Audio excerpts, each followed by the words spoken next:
आज हम एंगल के बारे में बताएंगे। एंगल कोण। दोस्तों, हम एंगल किसे कहते हैं, एंगल कितने प्रकार के होते हैं, इसके बारे में हम एंगल के बारे में जानकारी लेंगे। कोण क्या होता है, तो देखिए व्हाट इज एंगल। यहाँ कौन क्वेश्चन बनता है, व्हाट इज एंगल, एंगल क्या है। तो एंगल का परिभाषा हम इस प्रकार से देंगे कि the figure which is formed by two rays, वह फिगर जो दो रेखा से बने हुए, दो रेखा या दो किरण से बने हुए, that shares A common and point, जिसमें एक कॉमन एंड पॉइंट हो। जैसे देखिए, एक हमारा दो किरण है, एक किरण ये यहाँ से जा रहा है, इसका एक अंत बिंदु है, एक अनंत बिंदु है। उसी तरीके से एक अंत बिंदु रहेगा और दूसरा अनंत बिंदु रहेगा। ये दो किरण जहाँ एक ही पॉइंट पे मिलता है तो वहाँ एंगल का निर्माण होता है। इसका नाम हम AOB रख सकते हैं, है ना।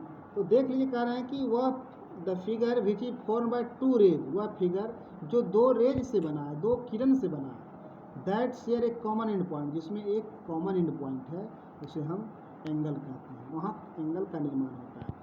यानी हिंदी में अगर बोलेंगे तो सीधा सीधे हम ये बोल सकते हैं कि दो रेखाओं के मिलान बिंदु को या दो किरणों के मिलान बिंदु को हम कोण कहते हैं। यहाँ पे हम रेखा भी डाल सकते हैं, किरण भी डाल सकते हैं, क्योंकि एक ही पॉइंट से अगर निकल रहा है, दोनों जुट गया, कहीं भी रेखा का भी है, अगर एक ही पॉइंट से निकल रहा है तो वहाँ पे कोण का निर्माण हो जाता है। जहाँ दोनों का मिलान बिंदु होता है वहाँ पे कोण का निर्माण हो जाता है। तो यहाँ हम रेखा और किरण दोनों दे सकते हैं, रेखा खंड भी दे सकते हैं। जहाँ दो लाइन एक दूसरे को काटता है वहाँ कोण का निर्माण हो जाता है। तो कोण जो होते हैं वो अनेक प्रकार के होते हैं। यहाँ पे हम बता रहे हैं कि कोण, there are 10 types of angle. Angle जो होते हैं यहाँ 10 प्रकार के हैं। जैसे एक जीरो एंगल लेते हैं, जीरो एंगल यानी शून्य कोण, एक्यूट एंगल न्यून कोण, राइट एंगल सम कोण, ऑब्ट्यूस एंगल अधिक कोण, स्ट्रेट एंगल रिजु कोण, रिफ्लेक्स एंगल पुनर्युक्त कोण, कंप्लीट एंगल पूर्ण कोण। इसके अलावा दो कोण होते हैं, कंप्लीमेंट्री एंगल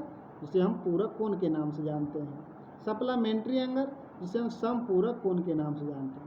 एक एंगल होता है एडिसेंट एंगल, एडिसेंट एंगल जिसे आसन्न कोण मानते हैं।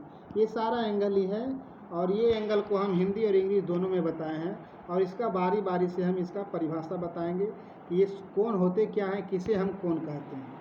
तो पहले कोण बताया, कोण के प्रकार बताया कि कोण 10 प्रकार के होते हैं और इसी 10 प्रकार के कोण को हम परिभाषा सहित बताएंगे। जिससे हम पहले चलते हैं जीरो एंगल। ये क्या है, जीरो एंगल यानी कि शून्य कोण। जीरो एंगल को हम शून्य कोण के नाम से जानते हैं।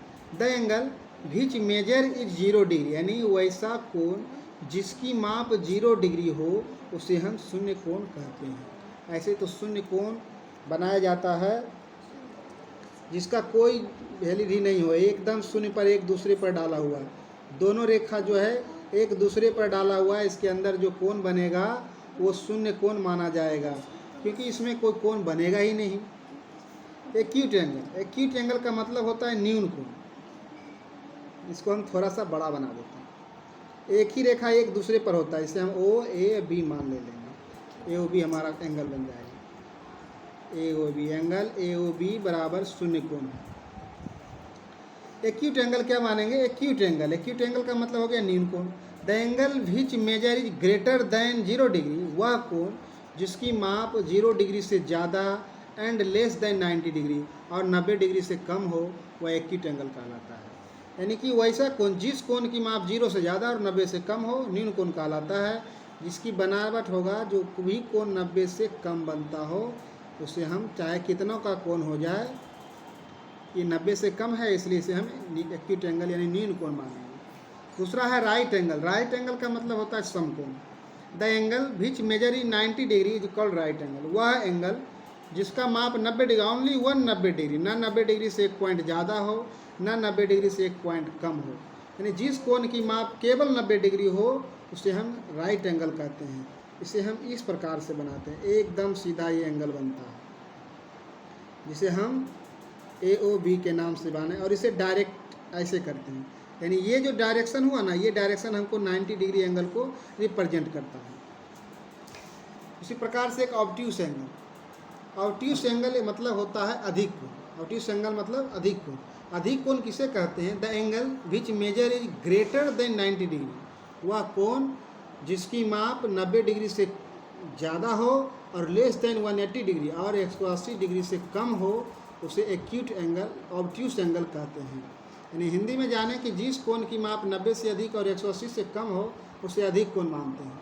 अगर इसको हम बनाएं तो इस तरीके से हम बना सकते हैं, क्योंकि ये जो कोण होगा इसी कोण 180 से ज़्यादा, मान ले 120 हो जाए, 190 से ज़्यादा हो जाए, 120 हो जाए, 105 हो जाए, 10 हो जाए, 100 हो जाए, कोई भी मान लेते हैं। 105 डिग्री से हम 120 डिग्री मान लेते हैं। ये कोण जो हमारा है ऑब्ट्यूस एंगल कहलाता है। 90 और 180 के बीच में जितने एंगल बनते हैं सारे ऑब्ट्यूस एंगल यानी अधिक कोण के नाम से जाने जाते हैं। और इसका अगला पार्ट जो स्ट्रेट एंगल है वो हम अगला स्टॉपेज में बताएंगे, पार्ट 2 में। पार्ट 1 यहीं तक रहेगा। Thank you.